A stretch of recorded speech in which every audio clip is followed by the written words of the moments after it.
All right, back again. This time, I believe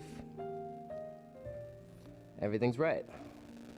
1 second to confirm. Yes. All right, everything's good. Feel free to comment on this post. Mindfulness with me on this lovely Friday afternoon, morning. So it looks like some of you are finding your way back to this live stream. Very good. Once again, feel free to comment. Let me get up my comments page here. All right, this should be good. Let's set that. Let's set it down here. Okay. What a fun time. A fun time to learn new things, to troubleshoot, to be patient through awkward moments. These are great life lessons, especially this day and age with technology and all the cool stuff that technology allows us to do. Mindfulness is the practice of neuroplasticity, the practice of changing the structure of your brain through practice. Just like any muscle, hey, we got some people tuning in, all right. Just like any muscle, what you do with it has a great outcome as to what comes from it. So like you want biceps, you do some curls, you pick up some dumbbells and you do reps, right? Well, the brain is the same way. Only what we don't notice is when we're exercising it in a routine type of way. So the way that we might, brush our teeth, or chew our food, or shop for our food, or when we're driving, we might prop our elbow up on the window, drive with one hand, or maybe a 10 and 2. But the truth is, even when we are going through our routines, when we're doing stuff we've done many times, we're flexing a certain pathway in our brain, certain parts of our brain, certain memories. So hold on, I got some comments here. Hey, good morning, Debbie. Always a pleasure to spend this time with you as well. We got Brandon. Hello. I hope the page I shared is still open. Karen, it is probably not. If it said test class on it, I closed out of that and deleted it. So you're going to have to reshare this one for your friends to get it. But thank you for sharing. Definitely appreciate it. So back to this idea of the brain is like a muscle. What you use it for makes it become easier to do those things. We've created millions of shortcuts in our life about how we do simple things that we've done 1,000 times. Zip up a coat, tie our shoes, get dressed, how we shower and bathe, how we do these things over and over again. Those muscles get flexed. Those muscles get reinforced. Those pathways get very well walked. And that makes it very easy for us to do those things. It's great to be able to have some automaticity in our life so we don't have to put all of our brain function into tying our shoes or driving to work. But the problem there is when everything becomes autopilot. And that is what naturally happens over time. The more we do something, the more automated, the more automatized it becomes. And what happens then over time is that it's hard to see any other way of doing it. And these same concepts of doing something over and over again also apply to the way that we think about things, the way we think about ourselves, way we think of others, the way we think of the world, or the way we think of money, or concepts like politics, or religion, or faith. And when we keep on thinking the same way about it, it makes us become certain of things. Certainty is kind of the opposite of creativity. If you are certain about something, it doesn't get explored any more deeply. It doesn't get investigated or put on trial. And by not doing so, we actually leave a lot of the truth out.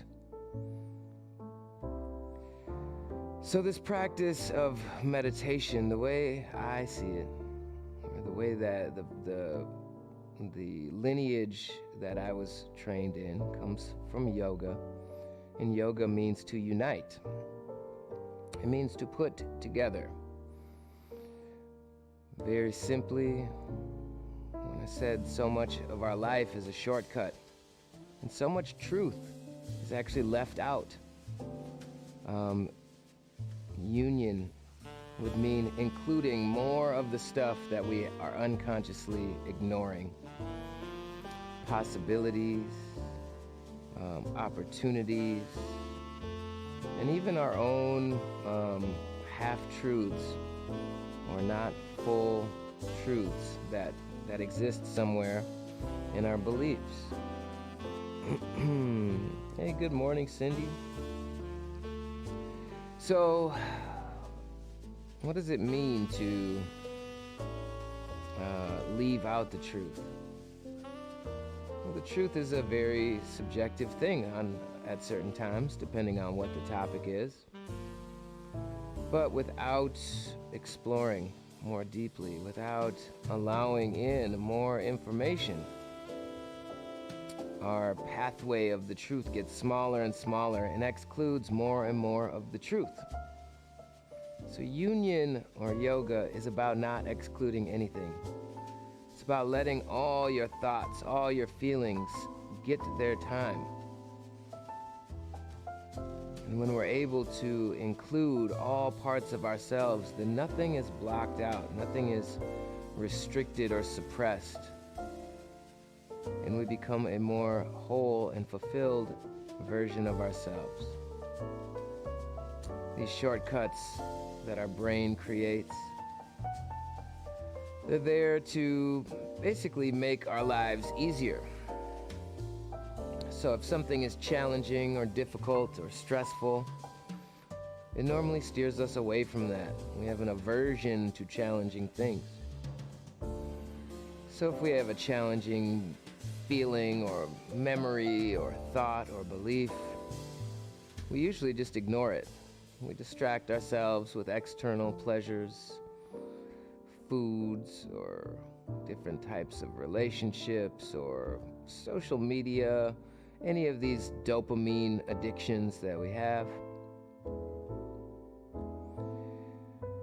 But to find what is really true, what is really good for us, we have to be able to linger in the unknown. We have to be able to spend a little bit more time with our discomfort. Now this doesn't mean that you need to have extreme pain and suffering to get to know yourself better. This means simply finding a bit of discomfort and exploring it, to see what's there, to see what you can learn, and to see if you can let it go. So with this practice, what we're going to do is sit up tall. Place the soles of your feet on the ground. Reach up tall through the low back. Relax the shoulders away from the ears. And just simply by sitting up tall, using all these muscles, you might already start to notice some discomfort. Just bringing consciousness into your posture, into your body. Start to deepen the breath in through the nose and out through the nose as well. Notice as you breathe out, don't let your spine start to slump or your shoulders roll forward. Keep your spine long, even if it's a little uncomfortable. Another deep breath in and deep breath out.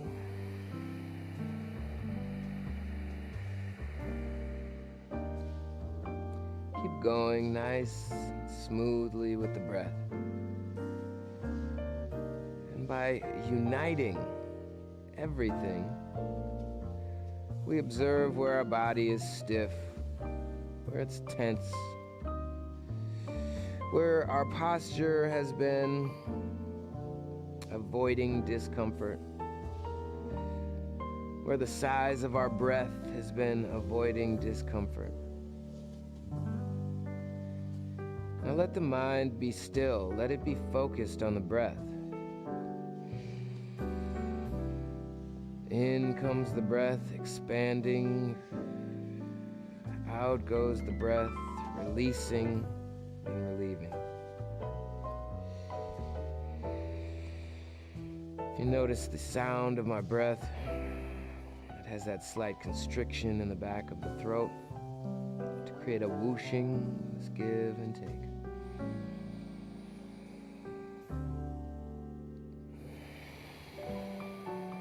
Start to notice where any tension is accumulating. Start to notice anywhere in your body that you can surrender or let go of. Maybe it's in your shoulders, your shoulder blades. Maybe it's in your low back or your hips.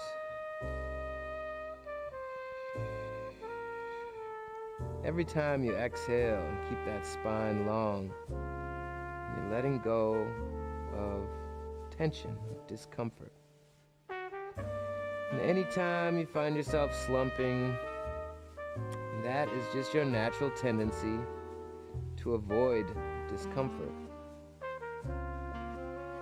And if you notice your mind wanders away to something more entertaining in the future or the past, that's your mind's natural tendency of avoiding discomfort.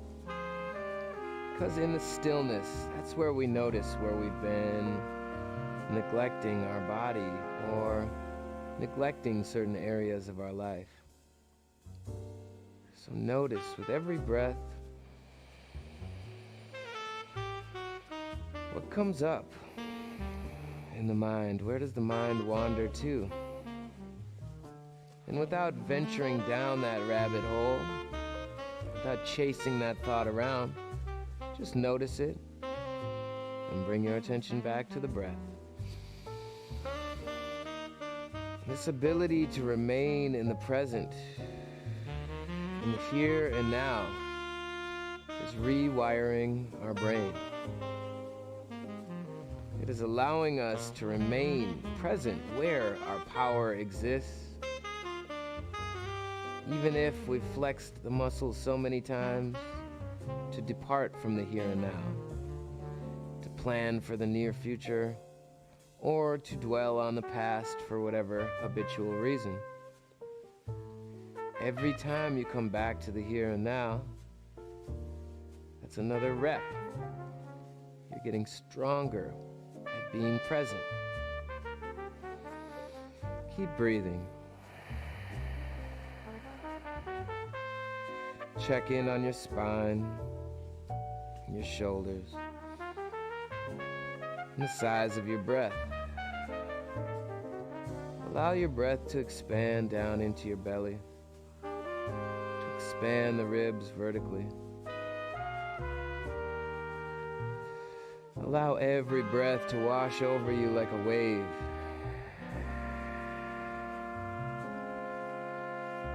Both showing you the spaces where tension is being held,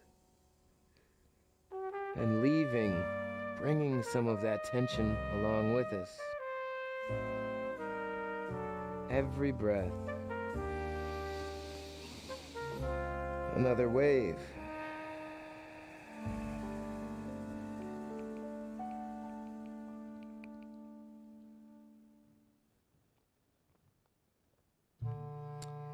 Keep breathing deeply. I'm going to adjust the volume on the music by request of Aubrey. And just keep on seeing what you find in your body.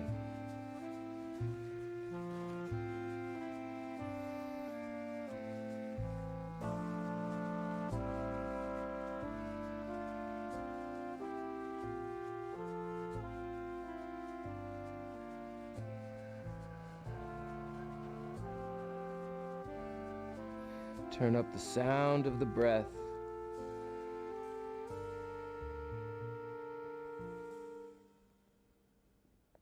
Every exhale, let go of that tension. If a thought pops up and your mind wanders, that's okay. Notice where it wandered to. Is it the work you didn't complete yesterday? Is it the Christmas gift you forgot to buy? Grocery list, extensive plans? Whatever your mind goes to, that's okay. It'll still be there after your meditation. During this practice is the repetition of coming back to the now.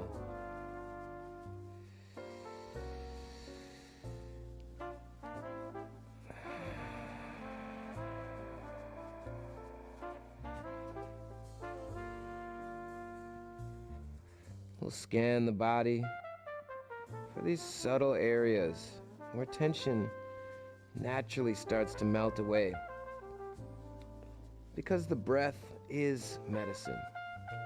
The deeper your breath, you're both down-regulating your nervous system and increasing the amount of oxygen in your body. If you picture your body like tens of thousands of tiny rivers, the more breath is like increasing the flow through all those rivers. And by holding your posture, openness across the front of the chest, length in the spine, you're helping those rivers to clear out any debris, to let the junk kind of make its way out. Keep breathing deeply.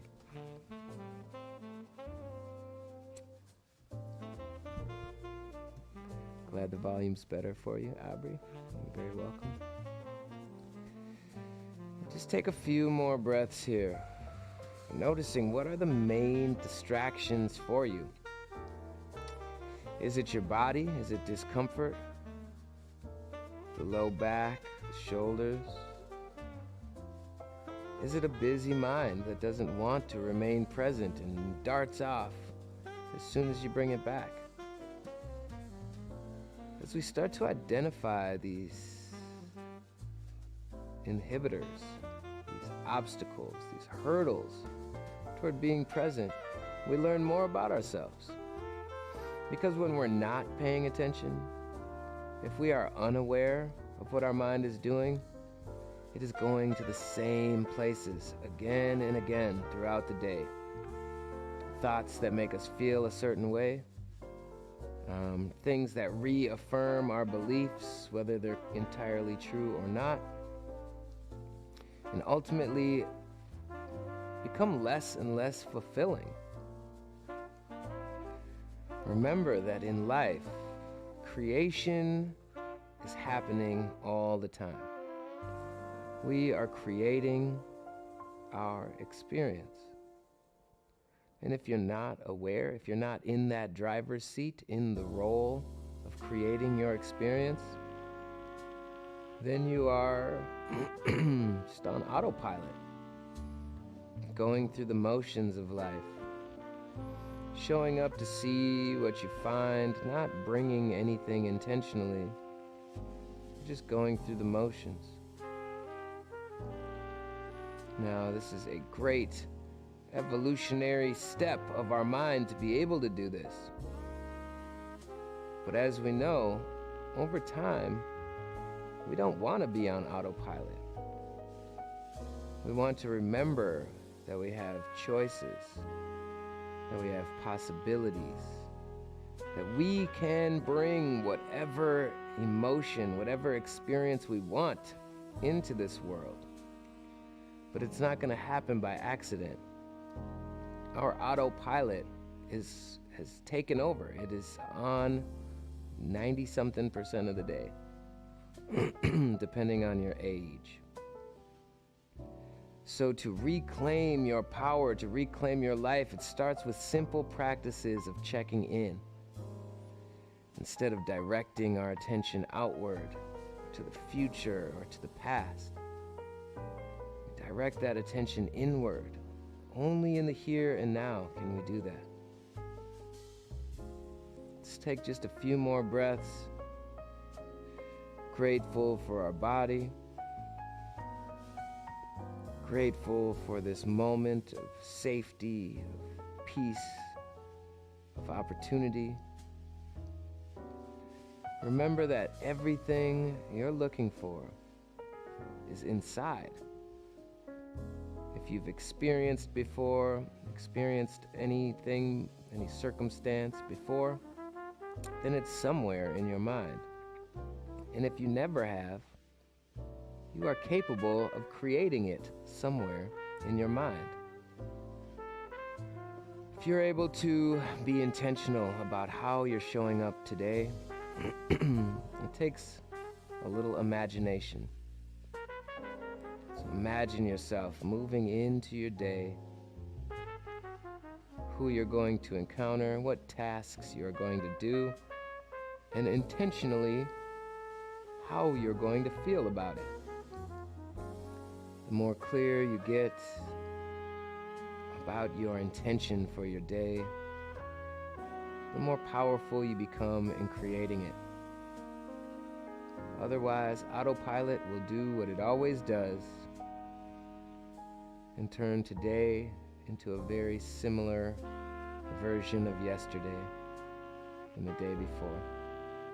And it'll do the same tomorrow. But how to change this only exists in the now. Simple practices like the breath and the posture, scanning the body. These are different muscles to flex. And with practice, it becomes a lot easier, a lot more natural, and something that you not only do frequently, but you crave doing because you know how much centering, how much peace, how much connection and fulfillment can come from being intentional. Thank y'all so much for tuning in. I'll be back in 3 minutes for a chair yoga class. If there's any topics you'd like to discuss, by all means, you can leave it in the comments. Hopefully stick around for chair yoga. Got some techniques. We're gonna work on the neck and shoulders, the back and the hips, all in this upcoming practice. Very accessible for everyone. So I hope to see you back in a couple minutes. Thanks a lot.